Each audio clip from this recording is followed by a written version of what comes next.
What's up, guys? Welcome back to the Mark Show. We're back here for a review discussion of episode 5 of the Bulls documentary, The Last Dance with Michael Jordan, of course, the Chicago Bulls.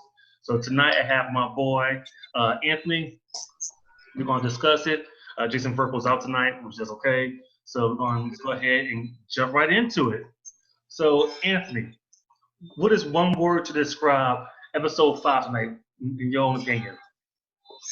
Dude, greatness. Okay. Greatness, because you see a little bit of greatness with the whole almost changing of the guard in a way with Kobe and Jordan and you know, the 98 series and the All-Star game, stuff like that. But then they go to the greatest team of all with the Dream Team. Yeah. You know, and it's funny because they also show, arguably at that time probably, I mean, the greatest chance Patrick Ewing probably had as a Knick, you know. Pretty much. I mean, because you look at that team, you got Xavier McDaniel, Anthony Mason, John Starks, Patrick Ewing.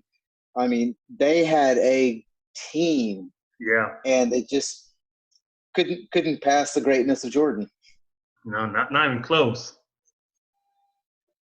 Yeah. One word I describe the episode is icon. And from the whole Kobe thing, just seeing them play together.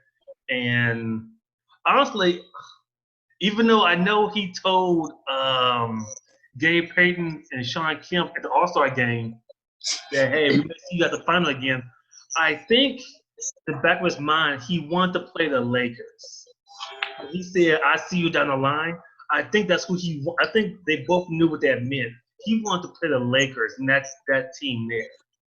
Yeah. That's what I got from it. Well, and it's funny, too, because of the way he put it, because then, what was it, Peyton goes, oh, man, y'all going to be there? He goes, oh, I know we are, but I don't know, you know. He's like, oh, like you got him. But then, you know, talking about greatness, too, in the word, an icon, too. I mean, think about it. Shoes changed. Yes. After that. I mean, he was the greatest when it came to that. And the thing I loved about it was the fact that he wanted to be Adidas. Yeah. Like the fact that that was his choice, and he didn't even want to go take the Nike interview.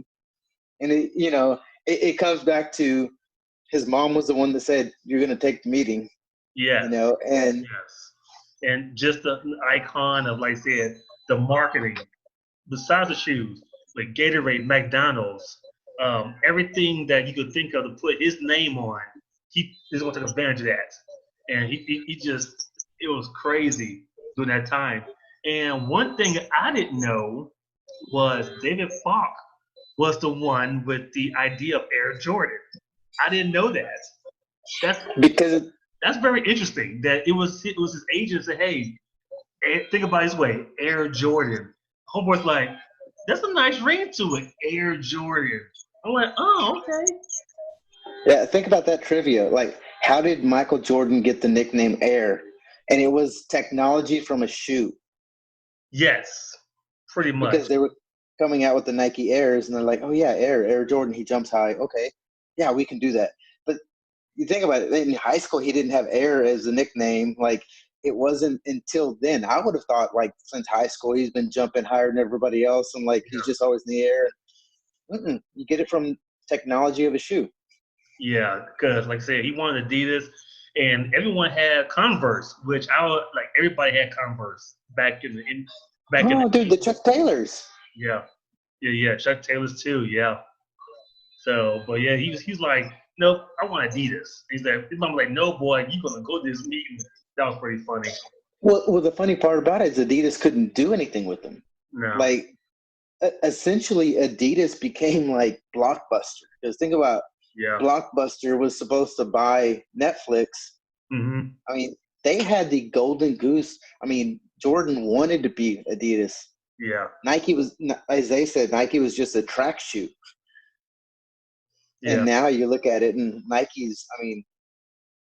And then he was like, "You're gonna offer him $250,000." He's like, "What?"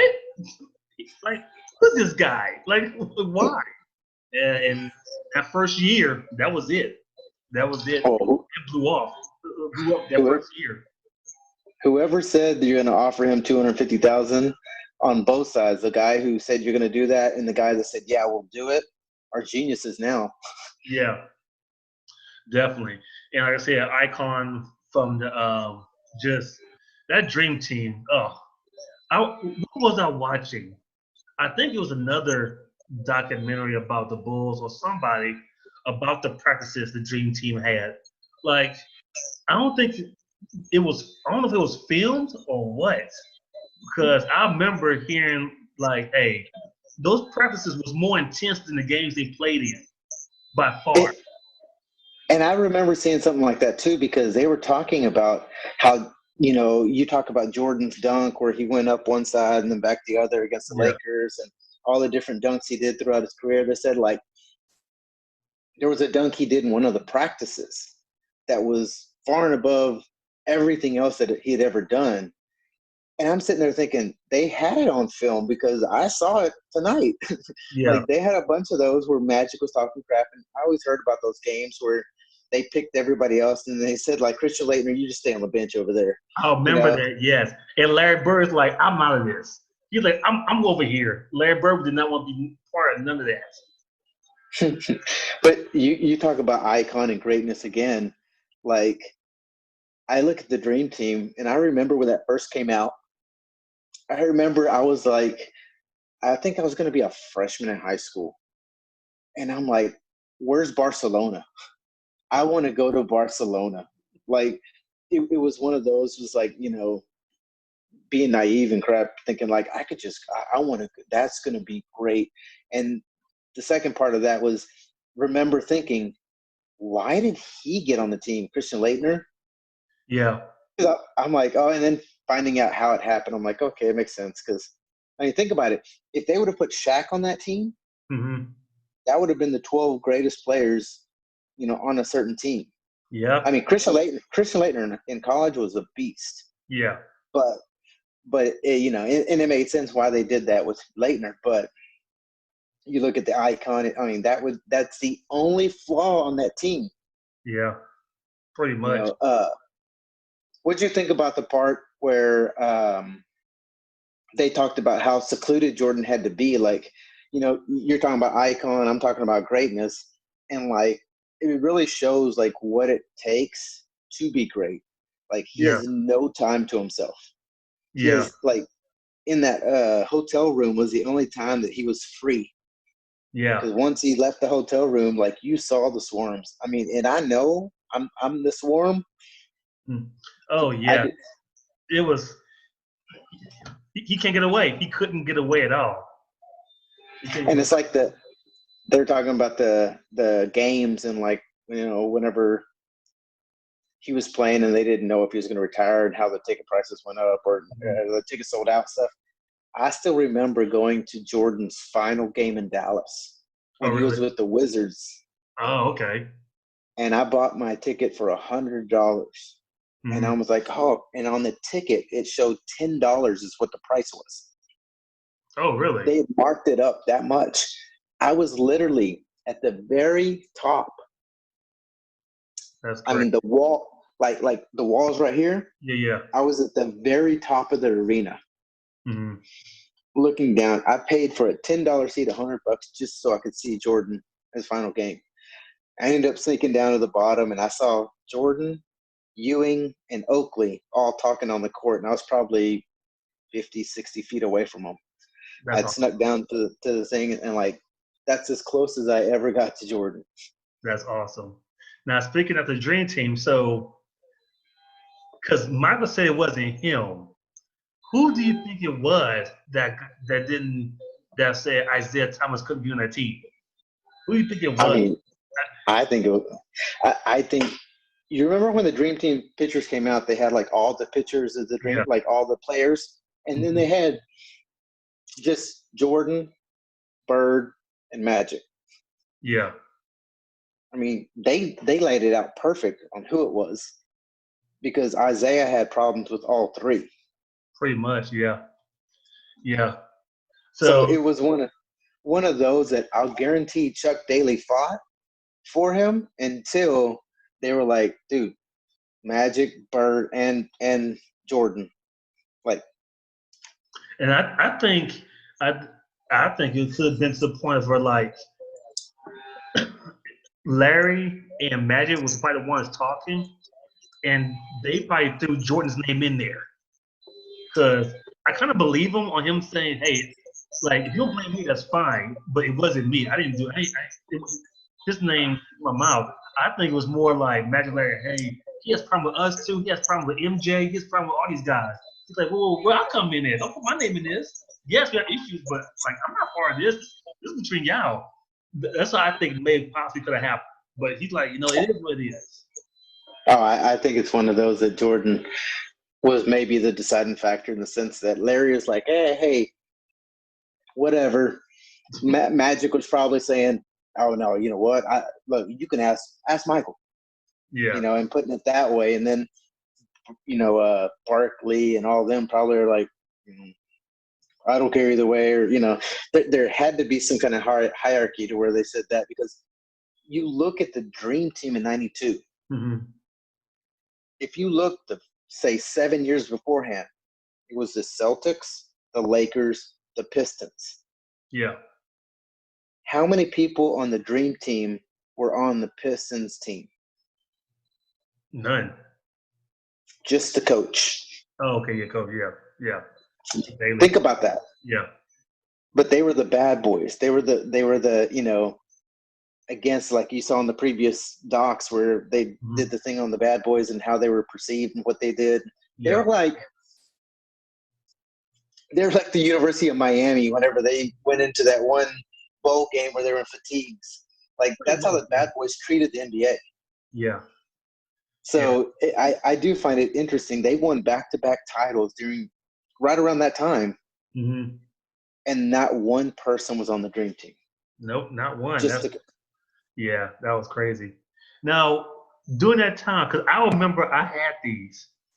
Do you remember those? Because they showed in a commercial those McDonald's Dream Team cups. I so wish I still had mine because I had the whole collection.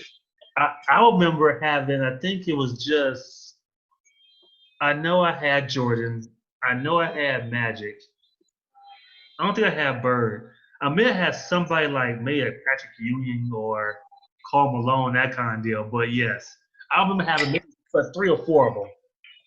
I had all of them. The hardest one to get was Jordan. Mm. And the reason I got the Jordan one was because my cousin in Colorado had got it there. Oh, okay. And I was like, dude, I'm looking for that one. That's my favorite, And I was all stupid kid. I was a huge Jordan fan. I collected the Jordan stuff, everything Jordan. I remember my first pair of shoes. Oh, really? Oh yeah. I got to pick. I got the Jordans one year, and I think they were like the third edition. Like the third year he came out with Jordans. Those were the ones I got. Okay, the Jordan 3s. Yeah, and then I remember after that, I could have got the next Jordan, or 2 or 3 years later, I could have got the next Jordan, but instead, I waited because I wanted the Penny Hardaways. No, sorry, no, I wanted the Shaqs with the pump. Yeah, yes. And then I got the Shaq Insta pump. Then I got the Penny Hardaways. Oh, okay, nice. That's one shoe. Hold on, I never had a pair of Shaqs. Have I? I had a pair of pumps, but it was never the Shaqs. But I had the first two.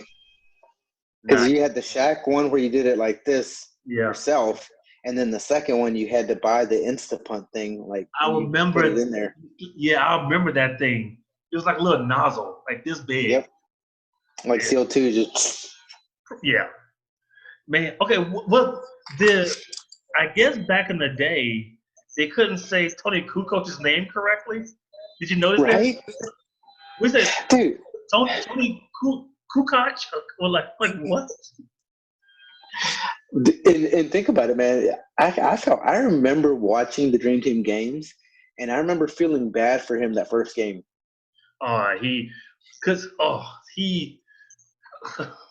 Okay, that's one thing about MJ.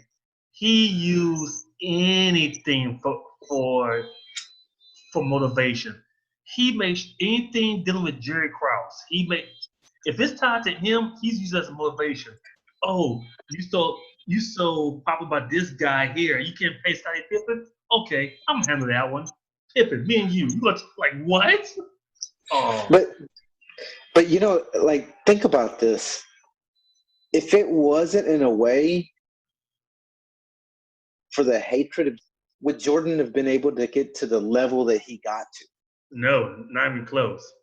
Because think about how he was whenever he was like, and I like the documentary part where they were talking about Doug Collins and they went from Doug Collins to Phil Jackson.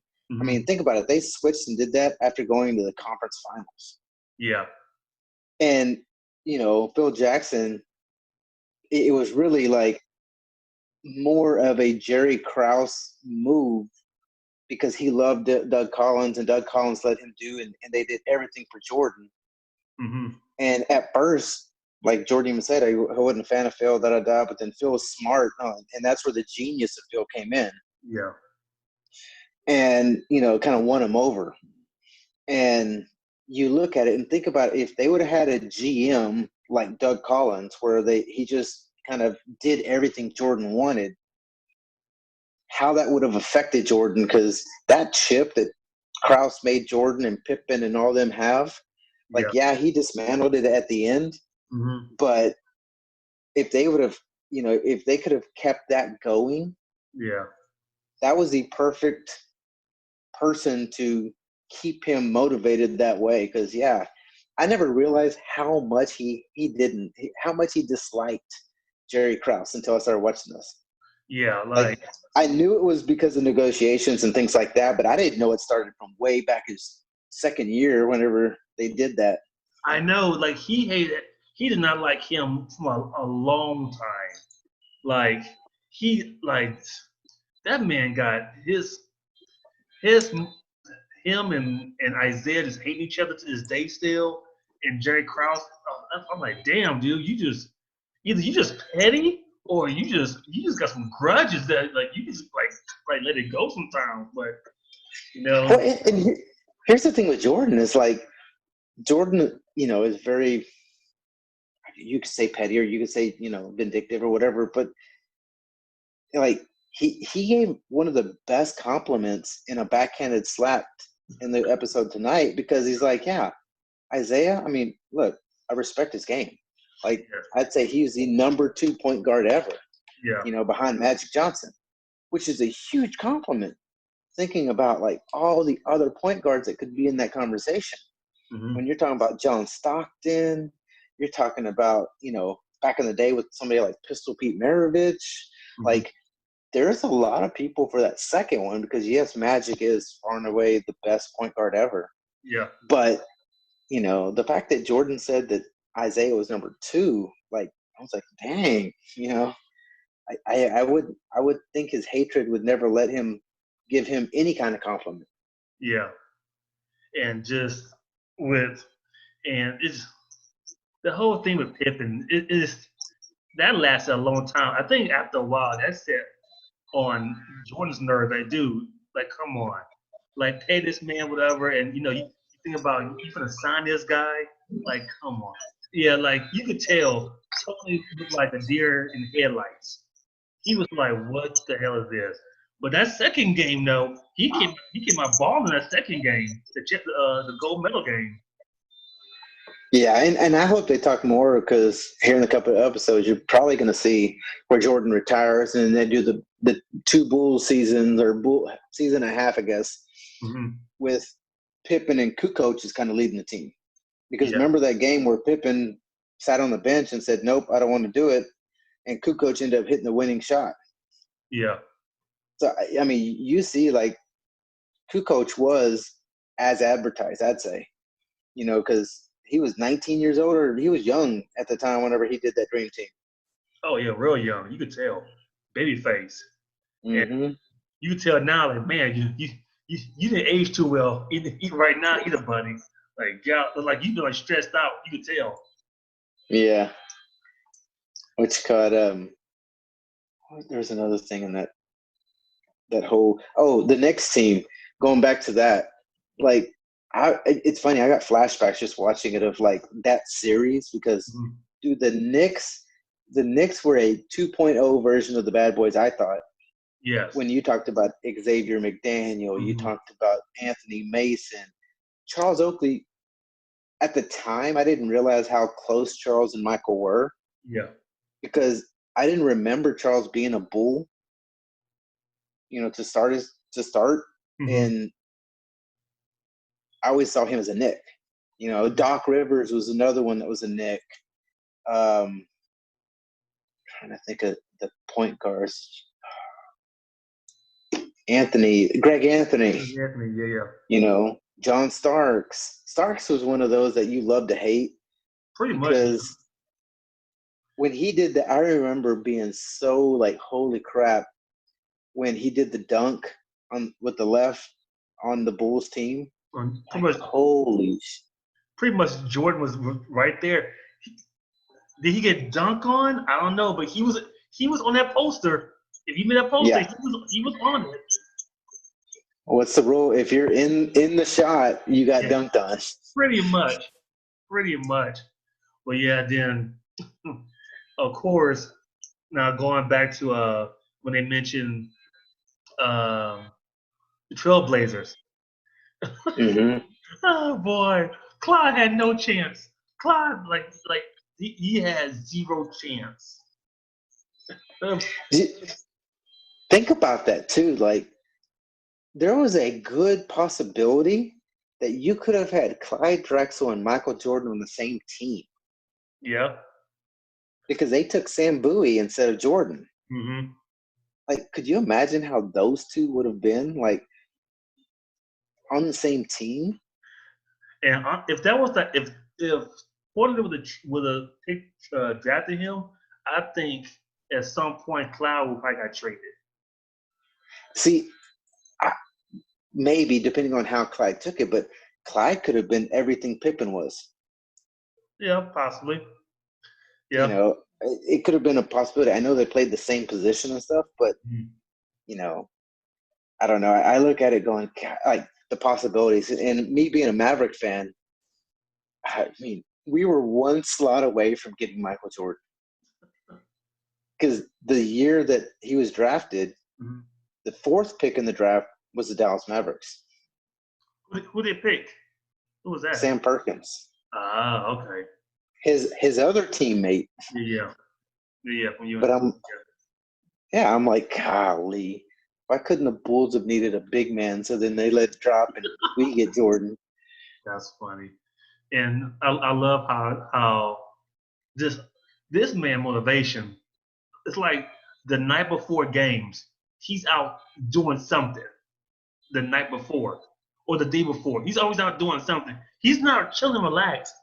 He's out doing something like, really, dude? Like, and the whole when Magic Johnson went to his house and that dude, I'm gonna give it to him. I'm like, oh boy, here we go. And he gave it to him. Those what 5 or 6 threes that first game, like from that point on, it was a wrap. I mean, and every final series had something. Like, that was the Pistons. The Lakers is you go up one, out the other. Like, that was the Lakers. The best is whenever in the next episode where they talk about the Suns, and you realize Paxson had probably 2 of the biggest shots for Michael Jordan's career. Yeah. Because if it wasn't for Paxson, as we saw in one of the earlier episodes, him hitting that shot whenever they were putting Jordan on minutes and they made him sit. Yeah. That's what helped him get in the playoffs. Yeah. Which helped him go against the Celtics and have the 63-point game and all the different things and stuff like that. Well, then 93, he helped close the series out for his third championship, the first person to do to do three-peats like that. Yeah. Again, Paxson does not get his credit because he made some huge shots whenever nobody really gave him the time of day. Yeah, and he even said himself, the ball wasn't for him. Like it wasn't supposed to go to him. But he said, you gotta be ready. Just you're a role player. You have when your number's called, you gotta be ready. That's the name of the game. Yeah, and I mean that's the thing is when you see the teams that are constructed, like the first three championships, towards the end of the roster, they were probably moving around, but everybody was the same. Yeah. The next three, like they had a lot of veterans. I Yeah. mean, you're talking about Robert Parrish on one of those teams, Yeah. James Edwards, John Sally, like from the championship teams. Parrish was from the Celtics. Mm-hmm. Edwards and James are from the Pistons. Yeah. You know, and those are two of the teams that they hated. Pretty much, right. Rodman was another one. Yeah. Yeah. So so far after the first 5 episodes, which one do you think is the best episode so far? I think this is pretty good. I I gotta say this one just because of the dream team part. Yeah. Like the dream team part was like to me, it was one of the best times because of what it represented. Yeah. And the fact that I like the one where they were talking about Jordan winning the title in '84, and right before he was drafted and everything like that, or Mm-hmm. maybe after he drafted, and Bobby Knight saying like that's the best basketball player ever, already. But the '92 team, like to construct a team like that had never been done because it was always college players. I Mm-hmm. remember it being such a huge deal. I remember, I think it was right after that, whenever the draft happened, and Shaquille O'Neal was drafted number one, Alonzo Mourning number two, Christian Laettner number three, Mm-hmm. and all of them. Like to me, that part right there, and then I like the little part about Kobe, the shoes, the Knicks, like Yeah. that was It was a little to bit of me that everything. yeah. Yeah. I think this is so far probably the best one next to maybe the Bad Boys episode. Just because that one there showed like just how rough basketball was, like how intense.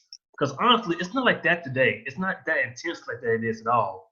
Back then, you could get away with fouling the hell out of somebody, and there's no foul. There's a foul, but there's no tech. It's just a hard foul. Today, you can't do that. Today, you sure can't. Oh, that's intentional. That's two.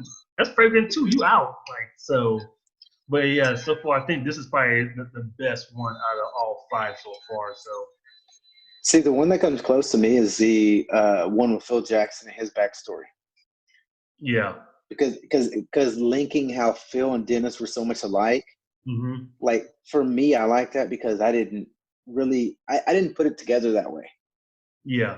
So I didn't really look at them and like, oh, dude, like seeing Phil back in the '70s when he was with the Knicks, He was a hippie. and like, yes, but Rodman was the same way. Yeah. Rodman was kind of his own way and stuff like that. And like when you see it, and then see how Phil Jackson, he went to the first interview with the Bulls and like completely bombed it because he didn't know how to dress. Yeah. Pretty much. And think about it. They passed on one of the greatest coaches ever because he didn't know how to dress. The guy won a title in the NBA. He won in CBA. He won in Puerto Rico. He won, like hearing that where he had won everywhere he had been. I And didn't realize it. and that's what I was gonna bring up. Like I think it was like watching that episode of the Phil Jackson one. He won a championship everywhere he went. That's insane. Like literally Yep. everywhere he went, he won a championship as a coach. Not the Knicks don't count because he's executive, but as a coach, he won everywhere, which is like mind blowing. Yeah. Yeah, So that was a part that, like I said, it's more because of what I gained in knowledge that I like that episode. But bringing me back to being a kid, being eighth grade to freshman year, and all that, and in the aspect of the dream team, like so far. Now, I know at a certain part coming up, they're going to have to talk about when Jordan retired, his dad dying, and all that, and that's going to be a tough one. Because I yeah, remember that happening. I remember, everything going through my mind like, crap, he's going to play baseball? Like, dude, like I remember thinking he's never going to play basketball again. yeah, Like, because originally he had talked about, my dad saw my last game. And I thought, golly, like the way Jordan is, he ain't never coming back, at that time. Yeah, and you could tell, like, he was mentally drained. You could see it in his All face. right. You could literally see, like, dude, he's tired. Like, he's losing the love of it quickly. He's losing it quickly. You can see in his face and his demeanor and everything. It was just, like, you just tell, like, something's not right. But, of course, if you look, we can see that now, but back then, it's just like, he was fatigued. He dealt with the game, whatever. He'd be back next season kind of deal. But watching it now, it's like, that man he went through some stuff. Oh, but think about it. That's why he's probably, and I like when he did the interview and he's like, no, I don't have a gambling problem. I got a competitive problem. Yes, he does. Very competitive. Yes. But he lined it up perfect right there. Yeah. That was exactly the right way to say it and the right thing to say, because he didn't have a gambling problem. Like, I'm not hawking my rings. I'm not hawking my watch. I'm not doing dude, I'm just very competitive. Yeah. I mean, and he was competitive to a degree that most people don't understand, know, or see. Mm-hmm. So, but overall, let's say a pretty damn good episode. Like I said, probably the best one so far because it was a mixed bag of emotions and everything going on, and it was real nice to see Kobe for at least the beginning portion of it. That was real nice to see him kind of deal. So I actually enjoyed it. I know Brandon. I know he probably watched it and enjoyed that little bit of Kobe.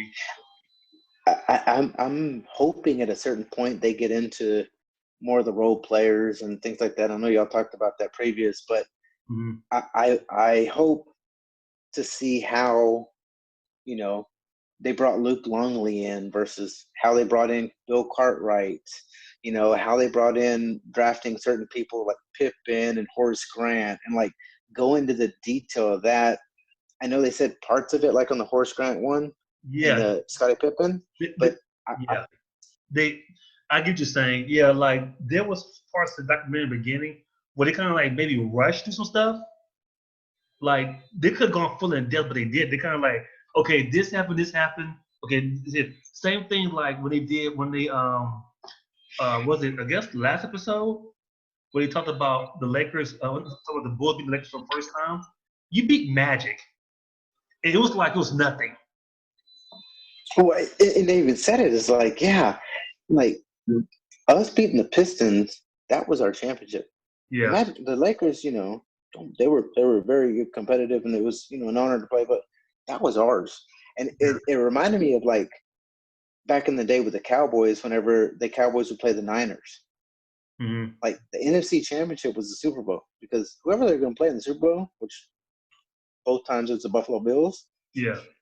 Everybody knew the Cowboys were going to win, and it's like the Chicago Bulls at that time. Like when they got past Detroit, you knew they're going to win. Pretty much, yeah. Well, I can't say completely because it was the Lakers. It was Magic Johnson. It was, but they had Magic Johnson with Vlade Divac, not Kareem Abdul-Jabbar. So, but overall, good episode. I pretty much enjoyed it. So, good deal. Well, guys, before we get out of here, Sir Anthony, please give everyone the socials. They want to hit you up. Let them know what hit you up on the socials. Oh, it must be the GOAT. So it's on Instagram, Twitter. Must be the GOAT. Nice. And of course, with me, guys, the Mark Show here on YouTube and as well as on Instagram. So if you guys like this video, give us a thumbs up and see the screen right now. Don't forget to like, subscribe, and share it with other people.